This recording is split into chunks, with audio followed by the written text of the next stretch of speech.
হয়ে গেছে।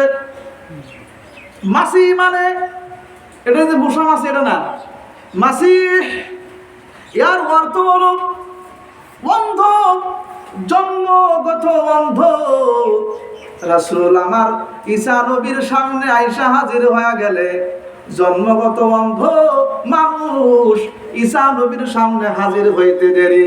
আল্লাহর নবী হাত দিয়া এই দুইটা চোখের উপর দিয়া ওকে নামায়া নিচে আনছে, সঙ্গে সঙ্গে দুটা চোখ আল্লাহ পাক ভালো করে দিয়েছে। এই জন্য মাসি বলা হয়।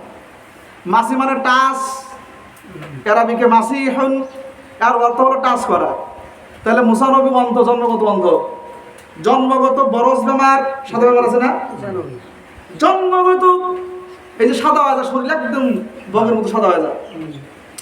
ওই বেমারওয়ালা শরীরের মধ্যে ঈসা নবী খালি এমন করে টাচ করতো, সঙ্গে সঙ্গে তার ছাল ভালো মানুষের মতো ছাল হয়ে গেত।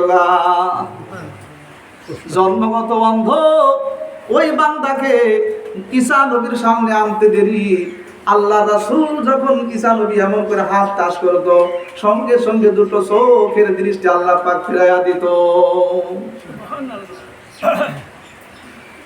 কত বলছেন? এই জন্য মাসি বলা হয়। এটা তাফসীর আগে গেছে। ওয়া মান ফিল আরদি জামিয়া, আল্লাহ পাক বলে যা কিছু আছে জমিনের সব কিছু তো আমারই।